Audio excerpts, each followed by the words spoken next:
Leroy and I have made it to Lincoln, Nebraska. We are headed west for the Spokane and Portland antique shows the first 2 weekends of October respectively, and we are looking for cool old stuff to take with us. Lincoln, Nebraska is a state capital, a college town, and has lots of nice old houses. We picked the one that looked the oldest, that's having an estate sale that seemed to have a lot of antiques and vintage. Let's go check it out. $80 on the buggy seat, that's a good price. That's a good sign coming into a sale. Nice old 1930s Daisy churn, that one is priced at $50, fair enough. Nice Hitchcock style painted seat. Aw, look at this, isn't this cute with the fairy? They have a whole bunch of children's plates for $6 each. I think this one's a little more special than the ones I'm seeing on the edges, even though there's cute ones.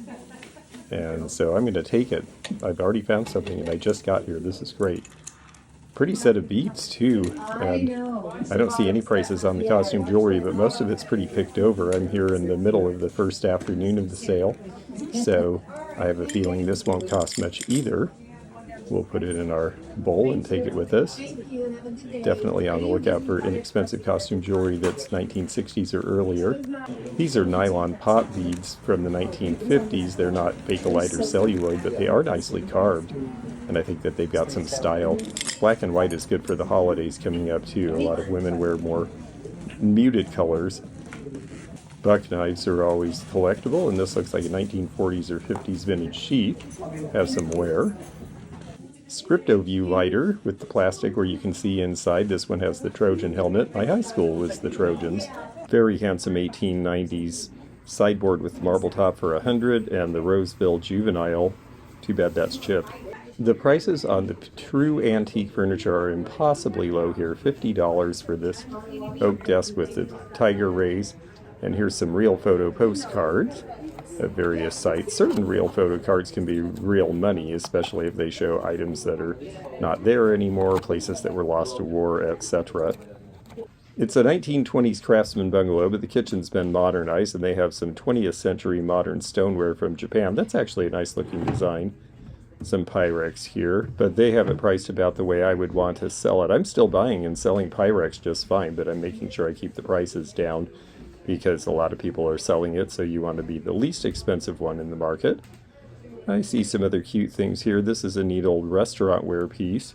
Can't quite make out what the company was on this one.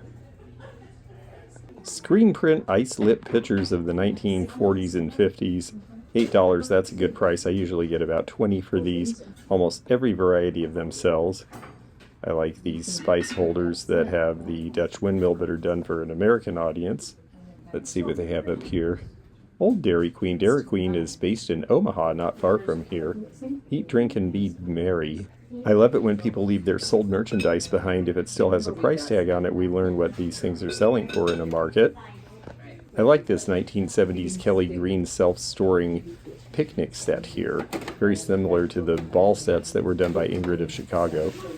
These candy thermometers always seem to sell, and they're usually still in their original box by Taylor with a cute graphic. Another cute graphic here, Old Dixie Recipes. This definitely sells, but it's missing a couple of its hoops. Looks like Delft, but it's Royal Dalton. This is a 1920s era shape. You see Torquay pieces in a similar shape from that time. And critters. You find a lot of barnyard critters in kitchens, actually. This duck from maybe the 1940s or so. Looks like it would be cool if it worked. And I'm starting to sell bunnykins, and this little bank is just cute enough. There were different transfer patterns on them, and I'm going to go ahead and take this one with me, I think. The book room looks pretty picked over already from what I can see. So let's look at what's outside and in the back shed. Back patio seems to have a few useful patio items. Big old milk can and some kitchen products can. Looks like a lot of newer decorating items. We've got 2 old trunks here, the dome top repainted in a red color and the flat top in a green. I don't hate the antiquing, it's not really original, but if you need storage and a color accent, that is super cheap. The modern lamp is a good price. There's some sort of old political advertisement. Cast iron of various sorts and one of those fun kitchen choppers with the crescent shapes. A flour sifter with the green wood handle from the 1930s. Those are actually functional for people, and so they do sell, but not for a whole lot. Halloween, this mostly looks newer. Some flat top beer cans from the 50s and 60s. Aw, I like the dog inlaid in the stones. Their best friend memorialized. While I go down the staircase, how about if you go down and click thumbs up? That really helps us. Old copper boilers sell to hold magazines and kindling and such. The price isn't too bad on this one. If I had room in the car, I'd be tempted. Christmas wrap, Christmas screen door or window, bunch of little stuff.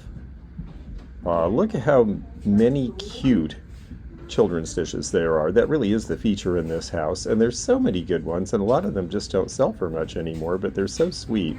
So are these little dog shakers from Japan from the 1950s. Look sort of like Augie Doggy, for those of you who are Hanna-Barbera fans. If they're in good shape, we'll take them. Tanner's Toys, apparently they had a grandchild who was here fairly recently. The German tray doesn't look all that old either, but this certainly is. This is from the 19-teens. Let's see if it's a smoking stand. Another great price on this little piece. Okay, no metal liner, but it does have the pipe holders, so that was its intent. This is a nice kitchen queen. You only call them a Hoosier if they're by the Hoosier Company, and that's sold. Boy, I'd like to know the price they got for that. I've been trying to sell one for a couple of years. More really fun children's plates. There's lots of Disney, Minnie Mouse. They're just a little bit worn.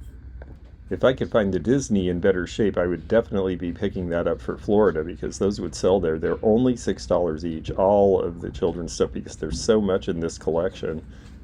Probably 500 pieces easily, but they're so sweet. The graphics are so nice, and they've got every style too, even some of the ones that you put water in for warming. And then this one is tin. This is similar to the Vienna art plates that would have had lovely women on it. This has a very cute little girl from about the same time, 1905, 1910. This was given out by the Union and Pacific Tea Company. They sold tea and coffee out of New York City. Oh, I really like the Pluto the pup. That was an early name for him, but again, I can see a hairline crack. Darn. So close. Cute silhouettes don't often sell as well as pretty ones, but this marble clock, on the other hand, wow, it's $6.50. If this works, these are ready sellers from the late 1950s, and I will take that one. Along with John Perry figurines at $6 each. Wow, that's great. I don't see the Pelican too often. These are second generation. His early ones do not necessarily have the round metal oval on them. The paper tag is helpful. He's still in business, but he's been around for a while. And look at this one with the parrot or exotic bird of whatever sort it is. That is great. I never see these really colorful ones. We'll definitely take that too.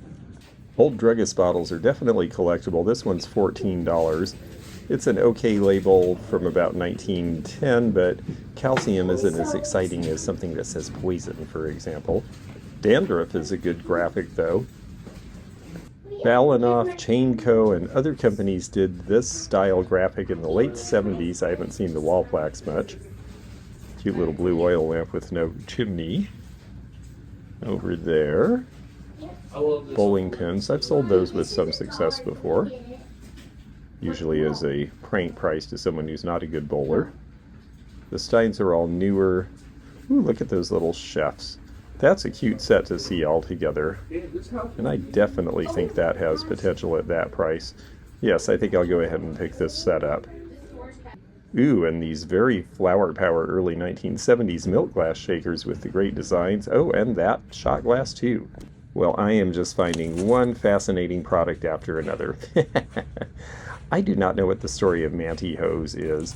I don't necessarily want to know, but I imagine this was something that was sold at Spencer Gifts or someplace, probably around, 1980 or so. It's that silly, pseudo-sexy humor from that time. I have to have this. People will laugh. I ran into this viewer. It's one of the things I really enjoy about shopping in the real world and being in places people aren't expecting me, and I hope she did really well with what she bought. Alright, let's see what these look like. They're hand-painted. They look like 1940s or 50s, and yeah, they're Starns, and these are the California-made. They shortly after moved all their production to Japan when they saw how well Holt Howard was doing. So this is the first generation. from the early 1950s. The later 50s, well, the Stars pieces were made overseas. Interesting characters on these. I love these old novelty humor plates. Obviously, the stork has made a mistake because she looks like she might be a moment beyond her childbearing years. Ooh, and there's Hopalong Cassidy. I'll pick this up for $6. Mid-20th century drugstore stuff is more for fun than anything as far as collecting. Saltpeter was something that they gave to adolescent boys to keep them from being too frisky. I don't know how that worked, but that was the theory, and that it makes that actually pretty collectible, whereas a lot of these other pieces, they are just sort of more common and run-of-the-mill. But I always look down on the bottom because sometimes things are forgotten there, especially when they look ratty. But this looks ratty just because it's very, very old. It's in a tin. It appears to be some sort of a preparation, and we see that it is, oh my, yes, a very important curative for a very distressing condition. Dr. Hand's diarrhea mixture. That is a terrible, terrible name. I really like these apothecary jars, but here is a clue for you. If it is not ground inside the top, this is a later edition. This one's also full of 1970s buttons, and I think that is when this glass piece is from as well, because right where I'm holding it should be ground instead of clear if it's original. Vintage wallpaper can sell for good money, and I always got a kick out of these ones that were printed with old newspapers and catalogs and advertising. It was very fashionable in the 1970s to repaper your bathroom with these, I guess so that the folks would have something to read while we were there. This has been an interesting basement so far. A whole bunch of macrame hangers. It looks like just the ones you hang plants from, but I like the big owl. Lots of holiday, but it all seems newer. This basement was definitely well organized, with lots of stuff that crafters could use or home improvement people, and the prices are cheap. Florentine gold. I don't always get the ones with the seams. They seem like they have to be in really good condition, but this one is pretty clean. Then you look at the quality of the printing. If it's not just gold flowers, it actually looks like a nice scene, maybe simulating an art scene from the Grand Tour. An asbestos-lined iron from the early 1900s. You can see the patent date of 1908 on there. Asbestos was the new wonder material that was going to make everything fireproof. They used it as slate on houses, and they used it in all sorts of applications, and then found out it's not good to breathe. Un skunk de pew. Now that cancel culture has gotten to Pepe Le Pew, I'm picking these up anytime I see them, because there's a group of people who just thought he was cute and funny.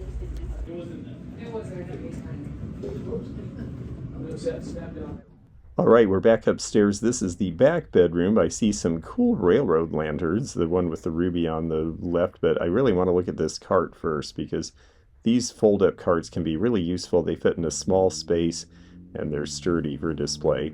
Now let's check out this lantern, because I can't really fit the cart in my car.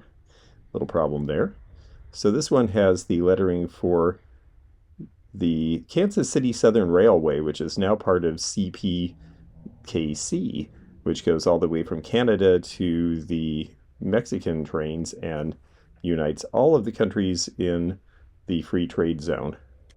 Lots of cute pieces like the Deonquents calendar and this very famous 1920s or 30s print with the child. This person obviously had a lot of fun collecting things from their childhood, and I think they'd be selling faster, except that a lot of this, well, we're looking at people who are in their 90s now who remember these things when they were new, but I think they're just darling, and I hope a lot of this finds a home and maybe a new generation of collectors. In the meanwhile, I see some other wooden pieces that are interesting enough. I see a butter mold there and a coffee grinder. Those are good sellers, especially to people who grind their own espresso beans. There is a plethora of children's plates. I said in the hundreds. I'm thinking now in the thousands. I always like these that have the place for the spoon and fork, and I look for the graphics, and I feel like there's more in here that I could buy because the prices are inexpensive enough and that they would find buyers. The condition is variable because these were used by kids and sometimes for multiple generations. I like the shape of that one, where it's just a coupe-shaped dish without a rim. The idea was to help your child learn to eat properly. We have one of the 1950s hand-painted Falstaff Mugsies. That was their whimsy line. They're very cute. I think this is Cross-Eyed Charlie. Cockeyed Charlie, that's right. Yes, they had, I think, 6 or 8 in the Mugsy line. And they're all really fun. It's a fun set to collect for a barware collector. And again, the prices are good. Only $6 again on this piece. Hang out with you, okay? In the 1930s, there were American companies licensed to make Bambi, but this Bambi-like bookend, unfortunately there's only one, is from the 1950s, and those sell pretty well too, usually $45 or $50 for the pair. A lot of just fun pieces here, good wall hanging pieces for display. Yeah, I do sometimes buy aprons, and I especially like these from the late 70s, early 80s. Clean up your act. There were a lot of fun novelty ones. There was a company out of San Francisco that did a lot of these. The bright blue is the scarcest color, but the pink Mayfair cookie jars from the 1930s sell well too. I like the fact that these people really were very true. It's like they have vintage fashion, they have vintage furniture, they have vintage bar stuff. The house definitely was the right one to come to as far as seeing a lot of old things in one place, although that particular flannel is not one of them. Cream of Wheat Man. This is going to date to about 1910 or so. You see the train and it says 20th century because it's implying how modern cream of wheat is, because it's something that you could make fairly instantly, and the reason for the chef being the guy on there. I think this is Lee Potteries if I recognize the mark right, but the reason for the chef being the guy as the logo is because they wanted to imply that it was basically like having domestic help. It unfortunately has a spider crack because $4 would be a great price. There are people who collect cream of wheat advertising because it's now considered politically incorrect. This is a cool humidor from about the same period. It is missing its lid, unfortunately. He would have had some sort of a nice headpiece to go with that hairpiece he's wearing. Nebraskans are very proud of their state, and they're very proud of their football team, especially here in Lincoln, so you see a lot of big red stuff. Here's a very pretty lusterware wall pocket from Japan with the exotic bird. This is going to date to the mid-1930s. 1934 to 37 is when you see most of these being made, and if the condition was better, I'd buy that because that's a great price for a very cute shape. In the days before ballpoint pens, you had to have ink around. This is Blue Back, made in Columbus, Ohio. Nice silver label. That's going to be 1930s in the Art Deco era. And there are a lot of people who collect ink bottles. Here's one of the Star X bottle openers in its original box, and it's Coca-Cola. The painted makes it a little more vibrant graphically, but it's $20, and honestly, that's all I get for Coca-Cola. Now, other obscure brands can sell for more money. Let's take a look and see what kind of glasses are in here. From Wyoming. They really do have bottles galore, and there's some cute ones, but again, we're looking for funny labels or that sort of thing because these 20th century bottles are pretty typical. Now, this is a nice tin, but it's a little mushed. Good Art Deco graphic and color, though. Talc tins sell for a little bit, but the men and baby powder is pretty common. Oh yeah, that's what he's looking at. Cobalt blue was really popular in the 1930s and 40s and really popular again in the 1980s. This is an 80s piece. You can tell by the way it's molded on the bottom. The Smith Premier typewriter. This is before Smith became Smith Corona, and the Premier number 2 would have come out about 1900. It's got the QWERTY board, but a very stiff and angular design to it. Really, typewriters are really fun and pretty collectible. A lot of people love old tiki bar stuff, including me. Aku Tiki was at the Villager and was yet another one of the many Polynesian-inspired lounges of the 1950s and 60s. Always fun to snoop around in old slides. Most families, it's just places they went on vacation. Sometimes those were fun places that are different now, like Disneyland. And sometimes they were things like my father's collection of slides from his station in Antarctica that turn out to have some value, so it's always worth taking a look.